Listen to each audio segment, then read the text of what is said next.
first person that I know of that has been through this situation. Yeah. So excited to talk about it. Tell us what is unique about your parenting journey.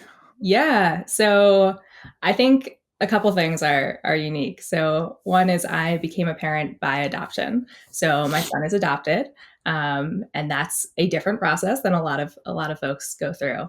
And I think the other part of my working parent situation is that my company went through a layoff while I was on parental leave, and so I came back to a different job than the one I had before. Wow. Okay, lots to unpack there. Yeah. When we connected, you told me what I think is the most unhinged child acquisition process I've ever heard of. Yeah. How short was it? Yeah. So it's both super short and incredibly long. I don't think I gave you the full story, but I don't know if you're at all familiar with how adoption works. Most people aren't. I wasn't until I really went into this myself.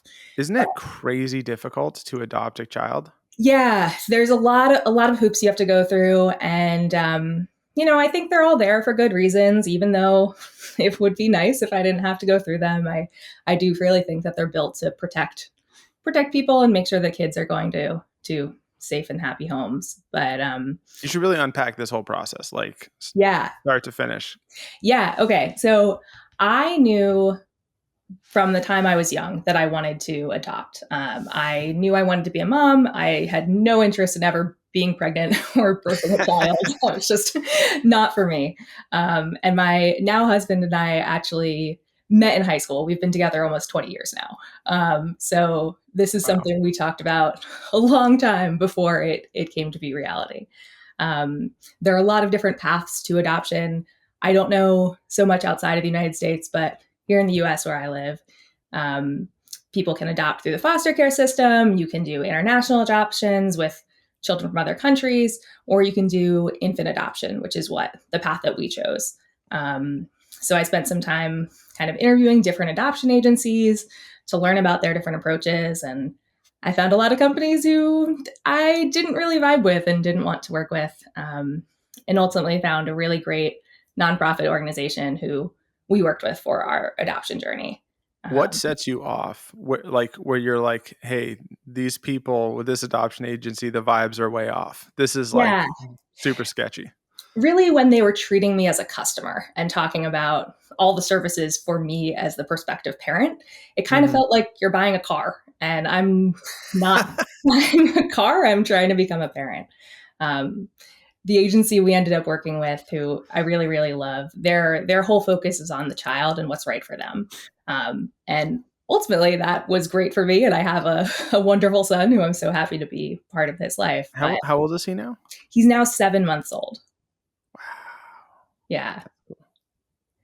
Yeah. So we started talking with our agency, I guess originally, probably 3.5 years ago. And then put the process on hold a little bit while we were doing some other life things. And when we finally officially applied, that was in January 2022. And it took us about 10 months from the time we first submitted an application with the agency until we were approved to adopt and ready to go on their waiting list. Go on the waiting list? Yeah. For 10 months. Took us 10 months to get ready. You check out. Yeah. And so then that's kind of your equivalent of the trying to conceive part, I guess. I don't know, since we didn't go through that journey. But right. Yeah. So about 10 months until we were on the waiting list. And then you just wait. And I think there's a lot of misconceptions about adoption from popular media that it's like teenagers who become pregnant and don't want to raise the child. But that's not really how it works in reality for most of the adoptions that I'm familiar with. A lot of times what happens is the baby is already born. So a birth mom delivers a baby in a hospital, and then at that point discloses to the nurse or the social worker, whoever in the hospital, that they would like to make an adoption plan. And so at that point, the adoption agency gets called in and starts doing all of their work to interview the birth mother, find out more about the situation, trying to understand if adoption really is the right choice for this family. Right. And so sometimes people do get matched during pregnancy and you have a couple of months to prepare, but that last minute situation, sometimes called a stork drop, that's what happened Mhm. to me. So we were on a waiting list for about a year and a half. And then we got a call that changed our lives that said, there's a baby who is now 1 week old. You've been matched. Would you like to come pick him up tomorrow? God damn. Yeah. Yeah. So you just have, like, a number you don't recognize, and you're like, "I wonder who this is," and then you pick up the phone and you're like, "Hello, this is Madeline," and they say, "Hi, we have a child for you to pick up. It Please was show up tomorrow at the hospital and take this child home."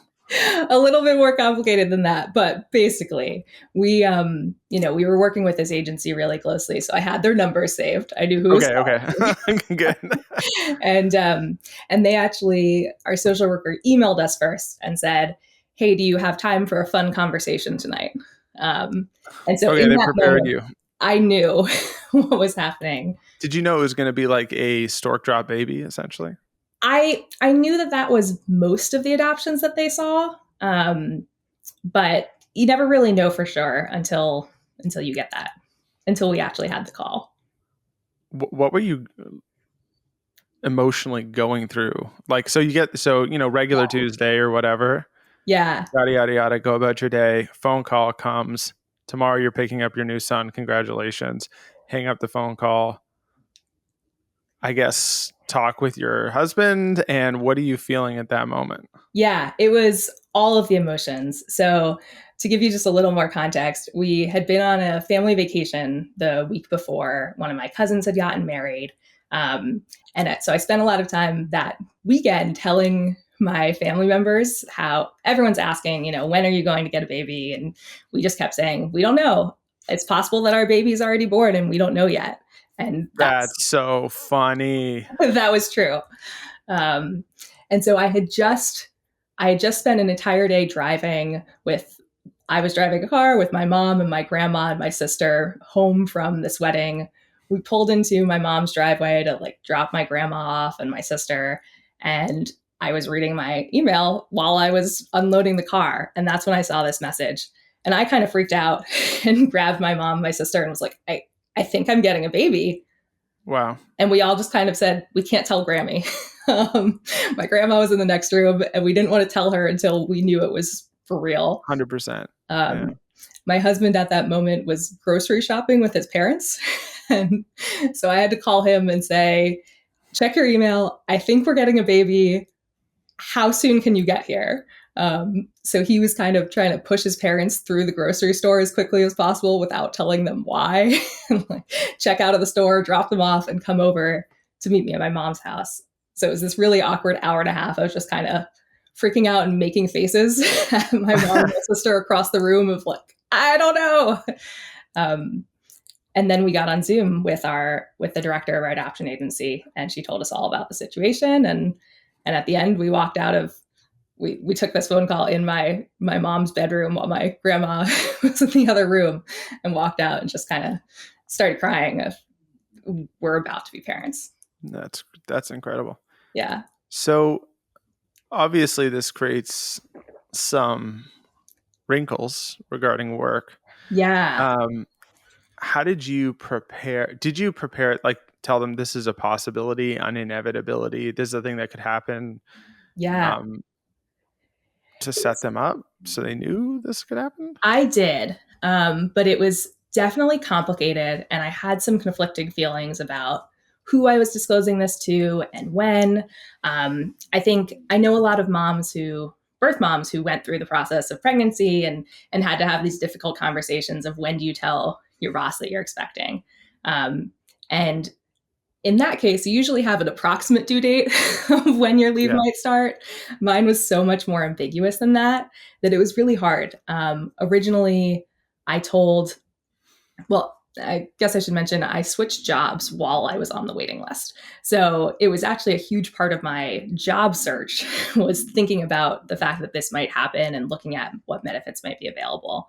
Um, but ultimately, I decided to tell the people who I work with most closely, the people who I was talking to every single day, my direct manager, and kind of let everyone know that this might happen. And whenever it does, my plan was to take leave. Um, and then really just being as detailed as possible in my work and making sure that everything I was doing was in the shared folder instead of just on my computer, Right. and that everything was documented so that someone else could pick up if they needed to. And that's what happened. I was in the middle of recruiting for a study when I got this call. Wow. Yeah. It's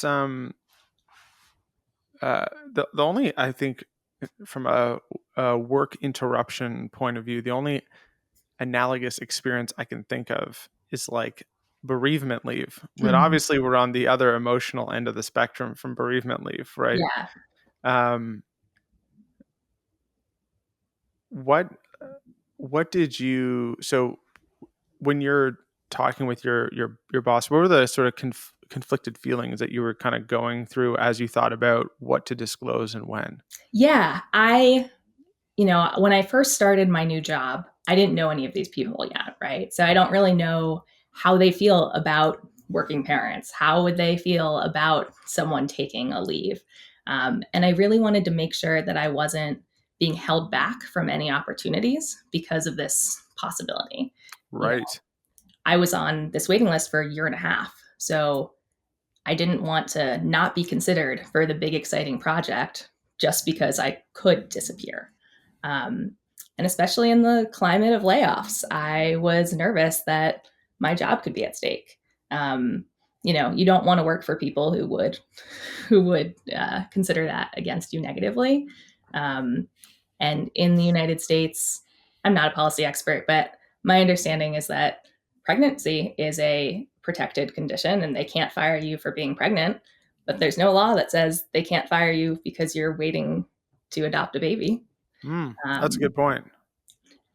Because they can't even ask, as far as I understand. I think it's illegal to ask if you are pregnant or planning on getting pregnant. yeah, But I don't know if it would be against the law to ask if you are on a waiting list. yeah, exactly. Hmm. And I don't think anyone would have ever thought to ask, but I just didn't want to.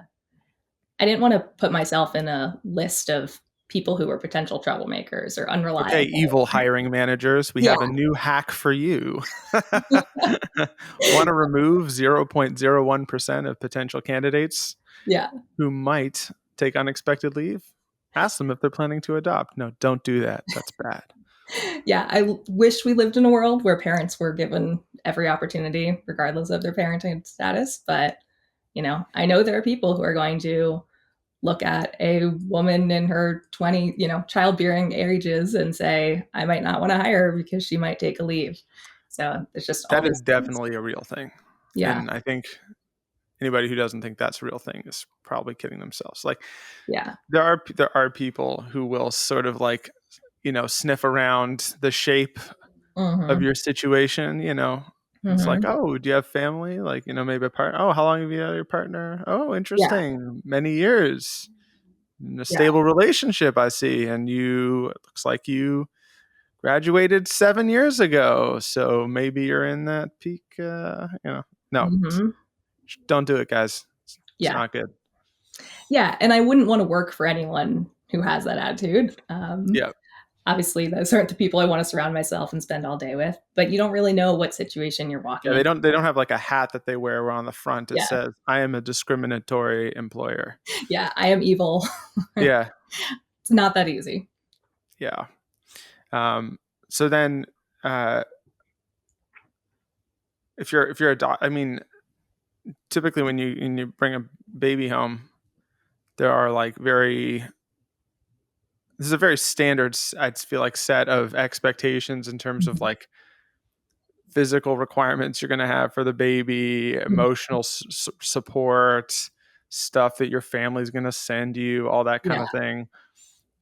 What was you take the baby home, what happened? Like, I feel like that's a really dumb question, but I honestly, No, I'm like, yeah. what happens next? Yeah, I think it's a great question. So, my husband and I like to joke that our year and a half waiting long process was kind of like a year and a half of being in your first trimester of pregnancy, where at some point a baby's going to show up, but it feels like this far away hypothetical thing. And Yeah. then we had a day and a half of the Second and last six third months. trimester all the way through to Yeah. that's funny. Yeah. So I spent a lot of time during that waiting period kind of distracting myself from the anxiety of waiting by shopping and looking for good deals, buying, I tried to buy a lot of used baby gear. So we had this kind of closet in my basement full of baby things, collecting hand me downs from friends, things like that. But we didn't set up a nursery in our house. We didn't want to walk by an empty room every day and think about the baby that wasn't in our life. And Well, yeah. How could you set up a nursery if you don't know what color to paint the wall? yeah, Right. You don't know if yeah. it's a girl or okay. Sorry. The room is blue. it, Okay. was, it was a guest room beforehand, and we just kept the same color. But I ended up putting together a registry a couple of months before we got that call. So it was a way for me to channel my anxiety into doing the research of which stroller do we want, which car seat, all of those kinds of things. Up a baby all the way. We ended up getting a great hand-me-down jogging stroller from friends of ours. So then I just had to buy the car seat that clicked into that stroller, which was a lot easier to choose from the 3 car seats than, the million out there on the. You want to hear an incredible life hack for getting really high quality secondhand kid stuff for free? Yeah. So go on. I forget what the app is called. I think it's Nextdoor, right? The neighborhood app thing. Yeah. Set your zip code to one of your nearest ultra high net worth neighborhood. Yeah. Then all you have to do is go for look at what people are throwing away. Yeah. There was a situation where Maggie and I went to San Francisco for a few months, right? And we had a 6-month-old and he must have been 1. Yeah. And a 2.5-year-old or so. I can't even remember how old they were. Anyway, but we had no stuff. And we went on Nextdoor, and because it was Marin County that we had a sublease in.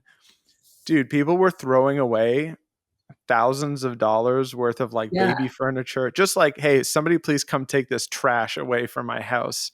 I went to pick up one thing or whatever. It was they wanted $40 for a $2,000 crib. Yeah. I'm okay, no problem. And then they're by the way, we have this stroller. They had a secondhand up a baby stroller with two seats on it. Do you want it? We're trying to get I don't know what to do with it. Yeah. Okay, yeah. Let me grab that too. Of course I will take this incredibly expensive thing.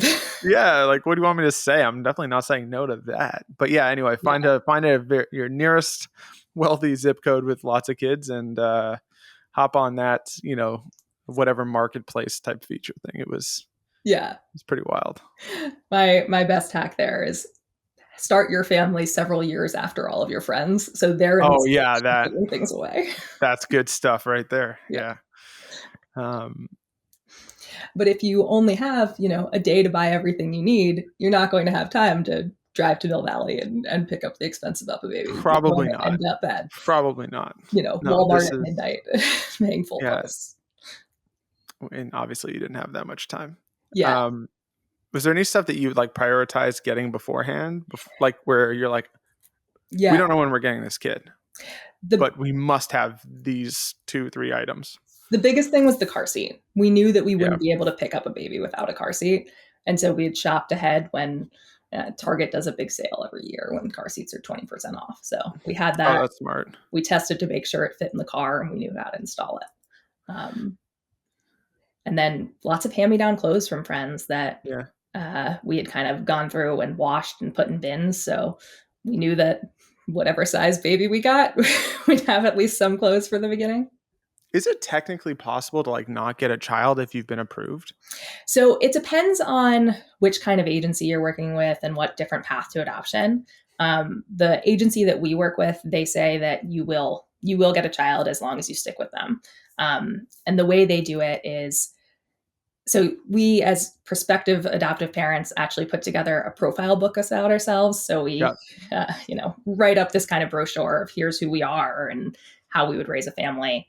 Um, and then when a birth mom is in the position of making an adoption plan, they hand her a pile of books and she And to can like go through pick. them and choose a Wow. family.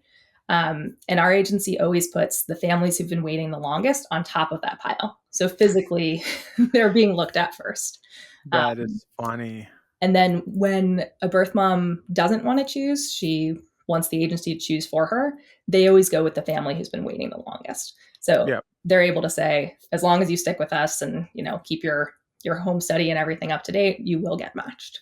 It And I just guess everyone is already super vetted ahead of time. So there's no bad choices there. Yeah, exactly. It's often just kind of, they've got this kind of crazy spreadsheet where they match up the different situations that the baby is coming from and the situation of the family. You might have a birth mom who says that they really want their baby to be raised by two moms, or they want a mom and a dad, or whatever it is. They want a family in the suburbs or a family in the city. And so they can kind Hmm. of go through and figure out from the 35 waiting families, there's actually 5 that meet the criteria and Right. choose from that list.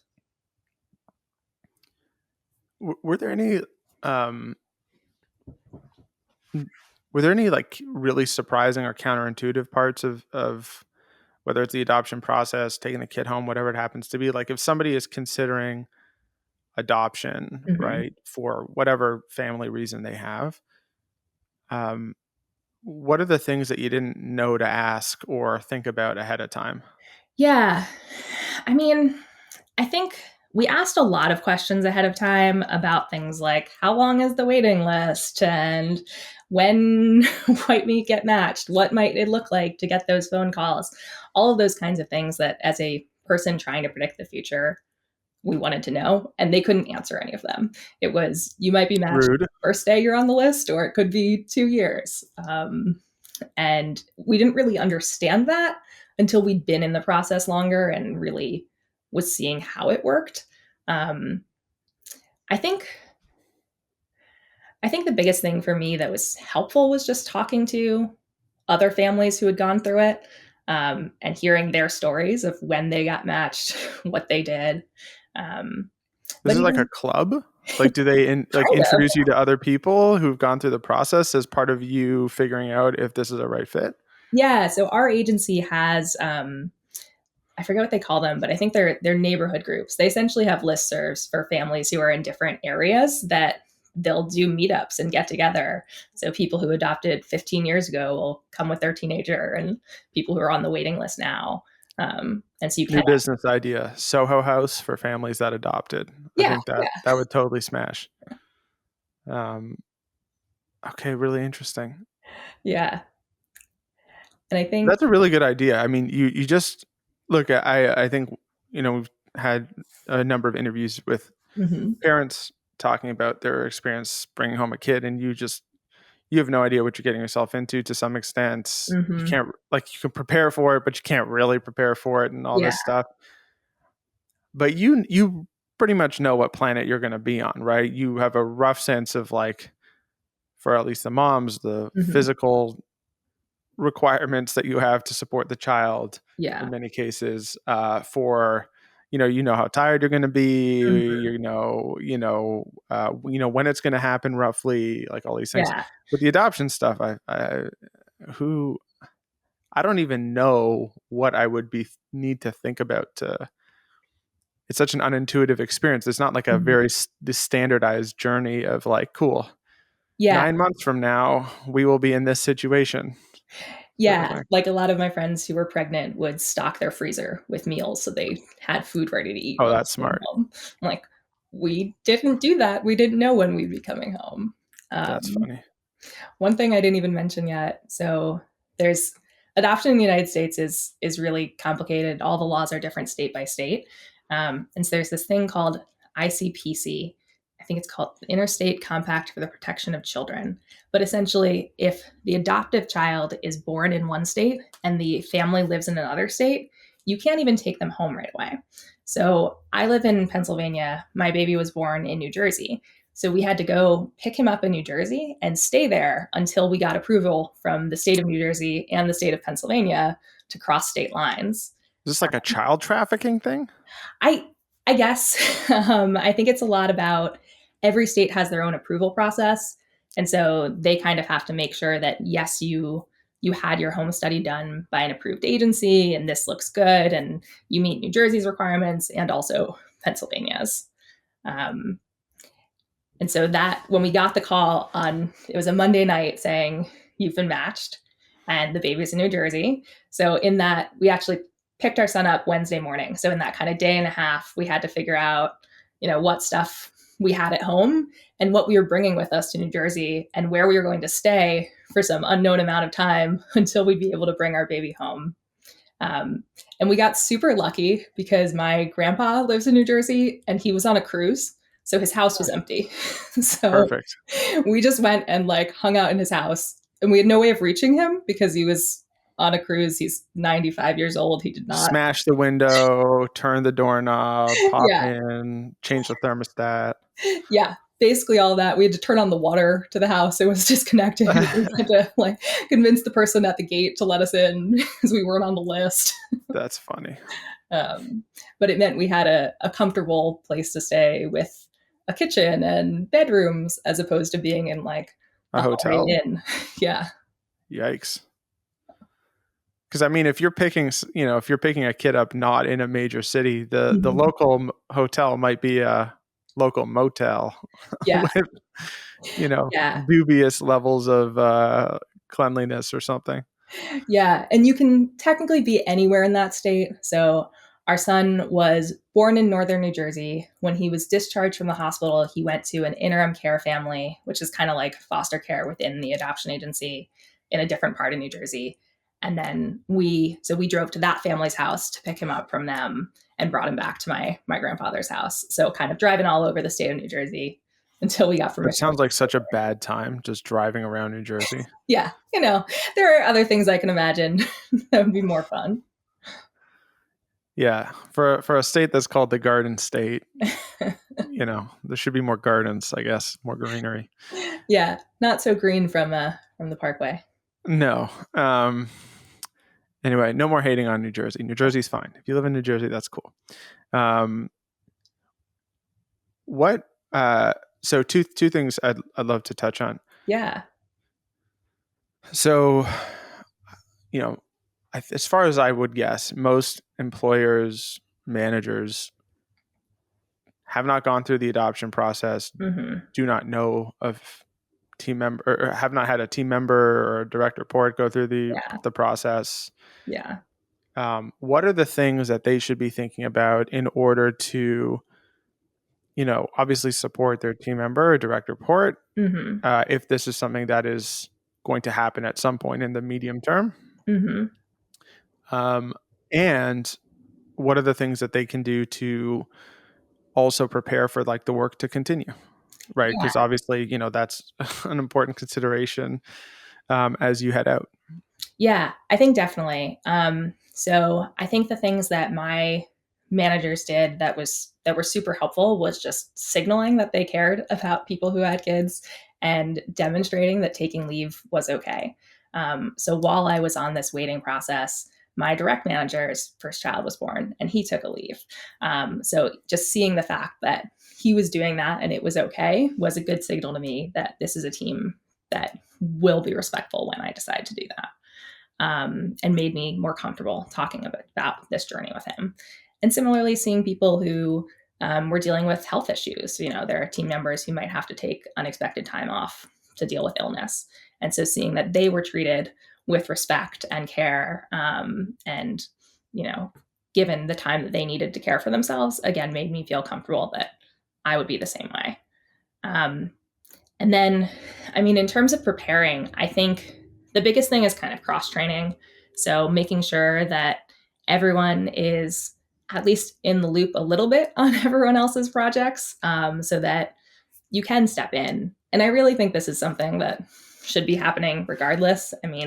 Knowing that one of your team members is on an adoption waiting list is one thing, but really anyone at any time could have to deal with bereavement, like you mentioned. Someone could get hit by a bus. Someone could win the lottery and decide to peace out tomorrow and never work again. There are lots of reasons why there might be disruptions in the team and the work needing to continue. So I think just being prepared for that in general was helpful for my team. I think that's sage advice. I feel like that. Let's leave it there. That's a good place, good piece of advice to end off on. Yeah. Thank you for sharing this story. This is super different and interesting, and Yeah. I think highlights some of the wide range of potential parenting experiences that people might experience and that your teams might have. So appreciate that. Yeah. Thanks for letting me share my story. Cool. All right, folks. If you enjoyed this conversation, which I know you did, Madeline shared a lot of really cool stuff. Don't forget to subscribe to the podcast for more Working Parents episodes, as well as other ones. And if you like it, you can totally leave it a rating of 5 stars. If you don't like it, send me an email and tell me why, but don't rate it. Okay? We want to keep those ratings high. But with that, I will catch you next time.